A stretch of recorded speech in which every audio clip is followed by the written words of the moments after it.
Imagine this.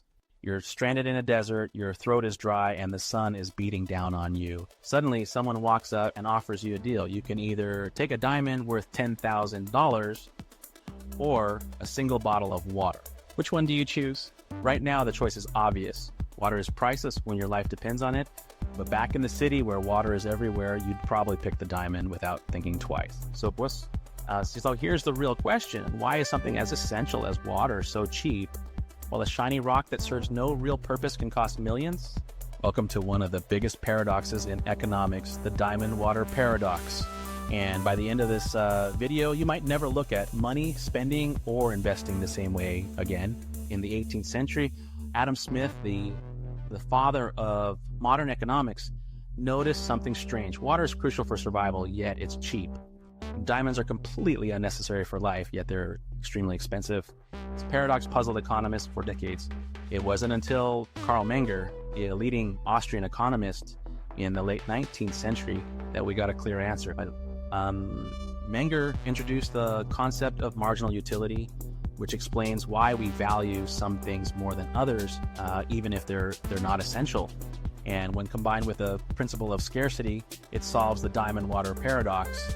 Now let's break it down. Reason number one, scarcity, why rarity drives value. Think about it. If something is abundant, its price is usually low. If something is rare, its price goes up. Water is everywhere. Rivers, lakes, rain, even your kitchen faucet.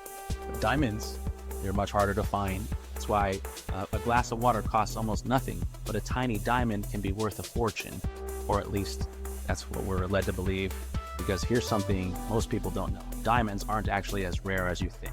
For decades, diamond suppliers have restricted the supply of diamonds to the market to create artificial scarcity.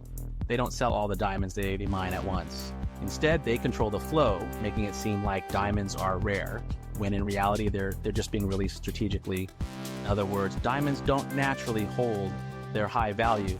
They are carefully marketed to seem rare. Reason number two, marginal utility, why too much of something loses value. Now, let's talk about how we value things based on how much we already have. Imagine you're extremely thirsty and someone hands you a glass of water. That first glass is incredibly valuable. You drink a second glass, still great, but not as important. By the third, fourth, or fifth glass, you're not even thirsty anymore. It's just water. This is called marginal utility. The more you have of something, the less valuable it becomes. Water is always available, so an extra glass doesn't matter much. But a diamond, its value doesn't change no matter how many you own. That's why diamonds hold their price while water remains cheap, even though we actually need water to live. Is buying diamonds still a smart move? At this point, you might be thinking, okay, I get it. But if I have the money, isn't buying diamonds still a good idea? Not necessarily. Here's why. Diamonds are not a great investment.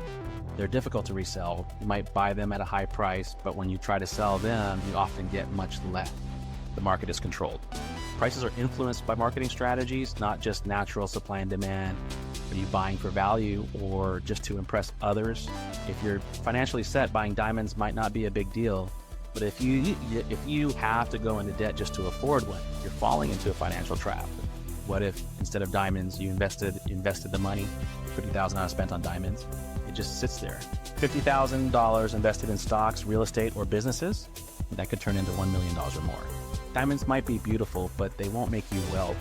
How this paradox affects your money and decisions. The diamond water paradox isn't just about diamonds and water. It's about how we spend, invest, and make financial choices every day.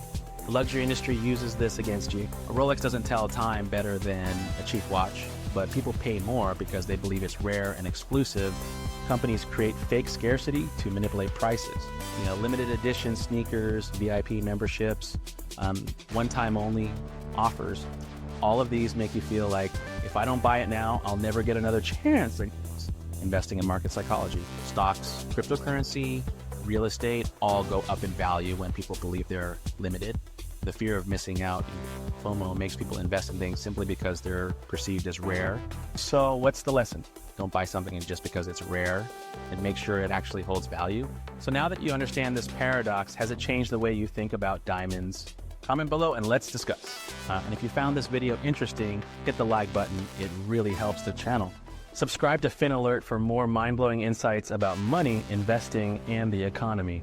Thanks for watching, and remember, just because something's expensive doesn't mean it's truly valuable.